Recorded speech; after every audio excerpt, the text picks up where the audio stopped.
Vamos nós agora para Marcos, capítulo de número 8. Vamos nós lá, né? A segunda multiplicações de pães e peixe. Naquele dia, quando outra vez se reuniu grande multidão, e não tendo eles o que comer, chamou Jesus os discípulos e lhe disse: Tenho compaixão desta gente, porque há 3 dias que permanecem comigo e não têm o que comer. Se eu os despedir para suas casas em jejum, desfalecerão pelo caminho. E alguns deles vieram de longe. Mas os discípulos lhe responderam: De onde poderia alguém fartar esse povo? Aqui no deserto não tem nem onde comer. E Jesus lhe perguntou: Quantos pães vocês têm? Respondeu ele: 7. Ordenou ao povo que se assentasse no chão.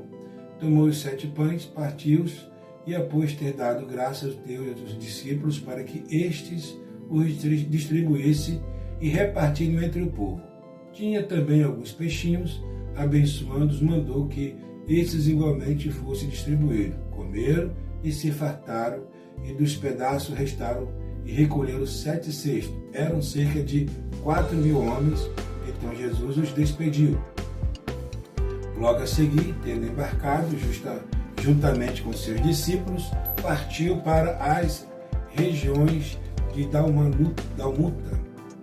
Os fariseus pedem um sinal do céu, e saindo os fariseus puseram-se a discutir com ele, e tendo pedido um sinal do céu. Jesus, porém, arrancou do íntimo do seu espírito um gemido e disse: Por que pede esta geração um sinal? Em verdade vos digo que esta geração não se lhe dará um sinal algum. Deixando-os, e o tornou a embarcar e foi para outro lado. O fermento dos fariseus e de Herodes.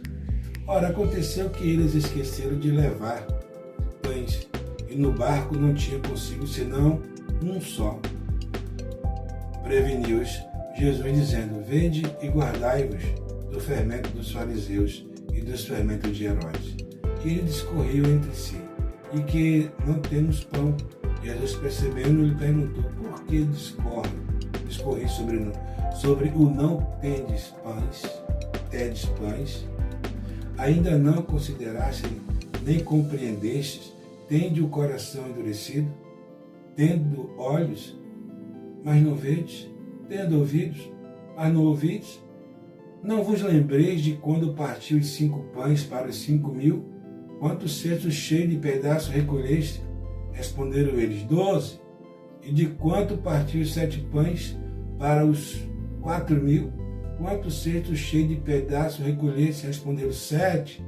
Ao que ele disse Jesus: Não compreendeis ainda? A cura de um cego em Betsaida. Então chegaram a Betsaida e lhe trouxeram o cego, rogando-lhe que o tocasse. Jesus, tomando o cego pela mão, levou para fora da aldeia, aplicou-lhe saliva aos olhos, impôs-lhe as mãos e perguntou-lhe: Vês alguma coisa? Este, recobrando a vista, respondeu: Vejo os homens, porque como árvores vejo andando. Então, novamente, lhe pôs as mãos nos olhos, e ele, passando a ver claramente, ficou estabelecido, e tudo distinguia de modo perfeito. E mandou o Jesus embora para casa, recomendando-lhe: Não entres na aldeia. A confissão de Pedro. Então Jesus e os seus discípulos partiram para as aldeias de Cesareia Filipe, e no caminho perguntaram-lhe: Quem dizes os homens que eu sou? Responderam: João Batista, outro Elias, mas outros, alguns dos profetas. Então lhe perguntou: Mas vós, quem diz o que eu sou?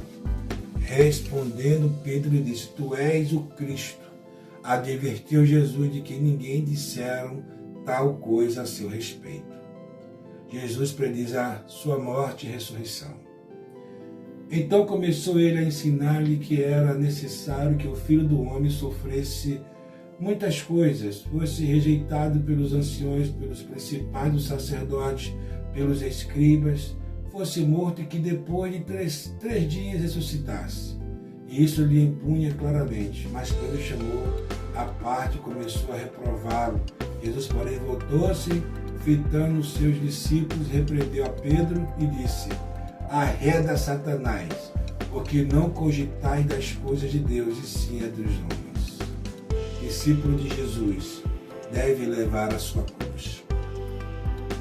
Então, convocando a multidão e juntamente os seus discípulos, disse-lhe: se alguém quer vir após mim, a si mesmo se negue, tome a sua cruz e siga-me. Quem quiser, pois, salvar a sua vida, perdê-la-á. Quem perde a sua vida por causa de mim, o Evangelho salvá-la-á. Quem aproveita o homem, ganha o mundo inteiro, perde a sua alma. Quem daria o homem em troca da sua alma? Porque qualquer que nessa geração adúltera e pecadora se envergonhar de mim e das minhas palavras, também o Filho do Homem se envergonhará dele quando vier na glória de seu Pai com os santos anjos. Aleluia.